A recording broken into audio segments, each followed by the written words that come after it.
आम ये जो यज्ञ जो ग्राम होची आखुआ ग्रामर मुझे ग्राम अधिवासी एवं ये यज्ञ आमर ग्राम देवती बुढ़ी जागुले पीठ में दीर्घ 4 वर्ष है आरंभ होती एवं आमे प्रतिवर्ष माँ पाखे ग्राम देवती पाखे आम ये 3 दिन धरी यज्ञ उत्सव पुरीर विद्वान पंडित वेद भवन 9-10 जन पंडितों द्वारा आम आरंभ करुचु। ये 8 तारिख आमर कलश शोभा यात्रा निकटस्थ ग्राम अभयपुर भगवती पीठरू महा आडंबर शोभा यात्रा आसी आमर ये पीठस्थली की 9, 10, 11 3 दिन धरी यज्ञ कार्यक्रम चालुअछि वैदिक रीति एवं आज आमर तार हूँ पूर्णाहुति दिवस। एठी यज्ञ कार्यक्रम चलवा सहित आमर ये बारवाड़ी बहुत प्रकार होती लोक मैंने बहुत देखी खुशी उपभोग कर सहित आमर सांस्कृतिक कार्यक्रम रामलीला सुदूर आमर रणपुर नयागढ़ से आसी 3 दिन है परिवेश करुँच।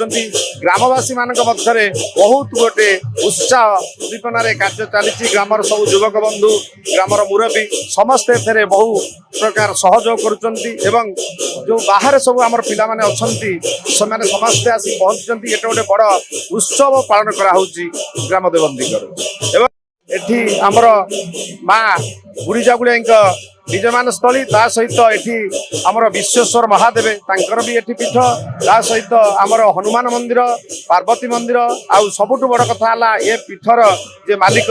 श्री श्री अभिराम परमहंसंकर बहुत बड़ आश्रम एठी यही आश्रम रे सब प्रकार व्यवस्था एठी अछि ता सहित लक्ष्मीनारायण मंदिर एवं आमर एठी राम मंदिर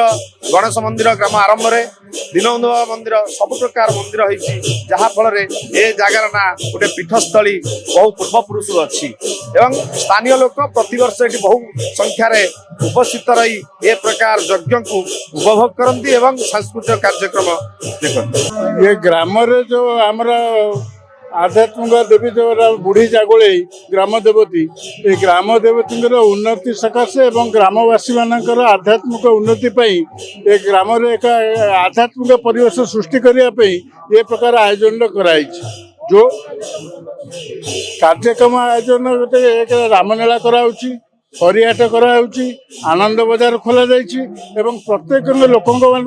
मध्य किभली भाव आध्यात्मिक सचेतन जागृत हो पार से सचेतनता सृष्टि कराऊँच एवं प्रत्येक जाति धर्म वर्ण निर्विशेष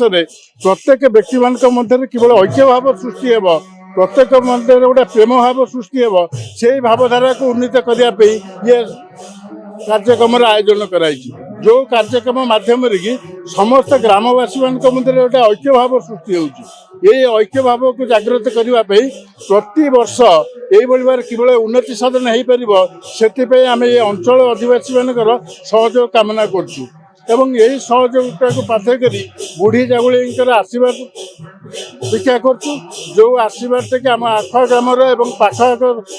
10 खंड ग्रामर प्रत्येक ग्रामर आदिवासी मानकर पड़ू यह ही समस्त आखुआ दक्षिणी ग्रामवासी मानकर कामना एवं समस्त बर्तमान इच्छा तेणु यही भावटा जागृत करने आम माँ को निकट प्रार्थना करुचु यही अनुष्ठान दीर्घजीवी हो एवं सब लोक मैंने आसी उपस्थित हूँ एवं ये आध्यात्मिक परिवेश निज निज भितर सृष्टि करते।